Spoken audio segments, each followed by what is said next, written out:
कहानी शुरू होती है दिसंबर की एक तूफानी रात से। विजय नाम का एक आदमी पवन रेलवे स्टेशन पर बिल्कुल अकेला खड़ा है और रामेश्वरम जाने वाली ट्रेन का इंतजार कर रहा है। मौसम बहुत खराब है, बिजलियां कड़क रही हैं और पूरा स्टेशन एकदम सुनसान पड़ा है। इसी बिगड़ते मौसम के बीच अचानक एक ट्रेन प्लेटफॉर्म पर आकर रुकती है। अजीब बात ये थी कि ट्रेन में कोई और यात्री था ही नहीं। खैर, विजय जल्दी से खाली डिब्बे में चढ़ जाता है। वो दिन भर का थका हुआ था, तो जैसे ही ट्रेन चली उसकी आंख लग गई। कुछ देर बाद उसके चेहरे पर पानी की कुछ बूंदें गिरने से उसकी नींद खुलती है। वो हड़बड़ाकर उठता है और देखता है कि डिब्बा पूरी तरह अंधेरे में डूबा हुआ है और ट्रेन किसी अनजान स्टेशन पर खामोश खड़ी है। उसे कुछ समझ नहीं आता कि वो कितनी देर सोया या क्या वो रामेश्वरम पहुंच गया है। उसकी बेचैनी तब और बढ़ जाती है जब वो अपनी कलाई पर बंधी घड़ी को देखता है। समय अभी भी 12:05 ही दिखा रहा था, मतलब ठीक वही समय जब वो ट्रेन में चढ़ा था। उसका फोन भी वही समय दिखा रहा था।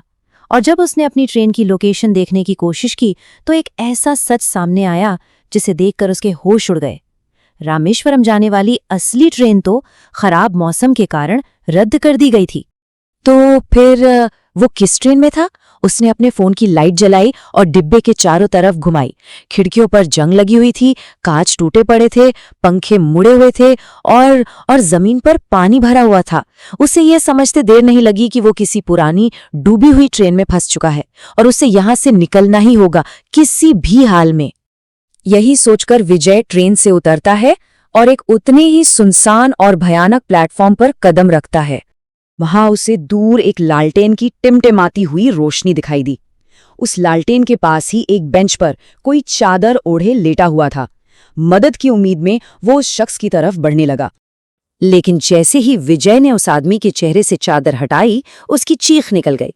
चादर के नीचे एक सड़ी गली लाश थी, जिसका चेहरा पूरा फूला हुआ था और आंखें बाहर निकली हुई थीं। वो डर कर जैसे ही पीछे हटा, उसे महसूस हुआ कि किसी बर्फीले हाथ ने उसका हाथ कसकर पकड़ लिया है।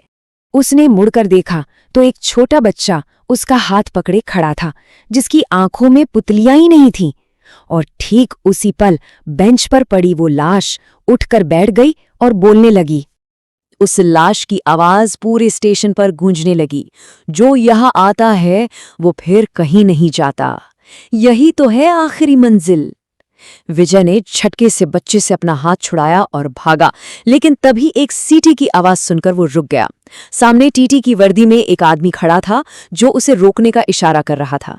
कहानी का सबसे खौफनाक मोड़ तो अब आने वाला था, जब स्टेशन ने खुद अपना असली भयानक चेहरा दिखाना शुरू कर दिया। अचानक स्टेशन की बत्तियां जलने बुझने लगीं। विजय की नजर अपने पैरों पर गई।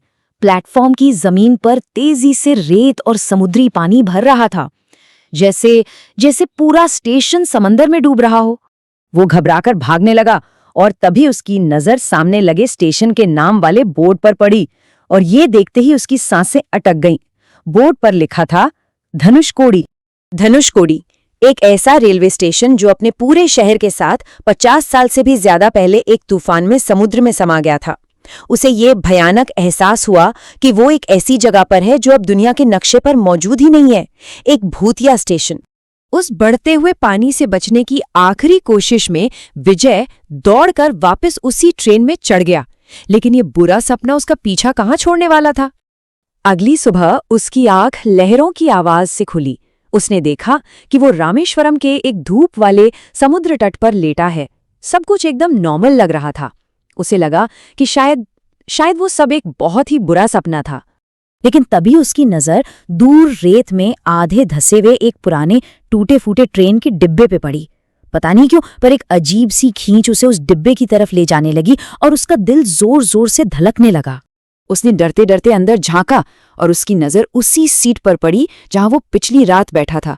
वहां एक सड़ी गली लाश पड़ी थी। उसके मुंह से बस इतना निकला, ये मैं नहीं हो सकता, मैं तो जिंदा हूं। लेकिन जैसे ही वो पास जाकर उस चेहरे को देखता है, उसकी चीख निकल जाती है। वो लाश किसी और की नहीं बल्कि खुद विजय की ही थी। उसका दिमाग सुन पड़ गया। डिब्बे में उन सभी लोगों की लाशें थी जो रात में उसे उस भूतिया ट्रेन में दिखे थे। वो डरकर ट्रेन से बाहर निकला और भागने लगा। तभी उसे एहसास हुआ कि रेत पर उसके पैरों के निशान नहीं बन रहे हैं। तभी पीछे से एक आत्मा की आवाज आई, उस रात ट्रेन में बैठा कोई भी वापस नहीं लौट सका, तुम भी अब कभी वापस नहीं लौट सकोगे। विजय की ये डरावनी कहानी सिर्फ एक कल्पना नहीं है, ये सीधे तौर पर जुड़ी है धनुषकोडी की उस सच्ची और दर्दनाक त्रासदी से जिसने एक पूरे शहर को हमेशा के लिए भूतों का शहर बना दिया। देखिए, हुआ ये था कि दिसंबर 1964 में एक बहुत ही भयानक चक्रवात भारतीय तट से टकराया और उसी अंधेरी तूफानी रात में train number 653 Pamban Dhanushkodi passenger train अपनी आखिरी यात्रा पर निकली थी। धनुषकोडी स्टेशन के पास पहुंचते ही समंदर की एक बहुत बड़ी लहर ने पूरी की पूरी ट्रेन को निगल लिया। उसमें सवार 115 से ज्यादा लोग हमेशा के लिए पानी में समा गए। इस भयानक आपदा के बाद पूरा शहर मलबे में बदल गया और सरकार ने उसे आधिकारिक तौर पे घोस्ट टाउन यानी भूतों का शहर घोषित कर दिया।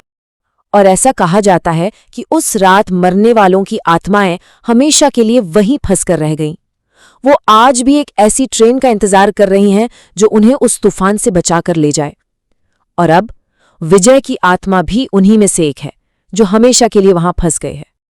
अगले ही पल वो खुद को फिर से उसी धनुषकोडी रेलवे स्टेशन पर पाता है जहां बाकी आत्माएं हाथ से इशारा करके उसे अपने पास बुला रही थीं। धनुषकोडी में उसका स्वागत था,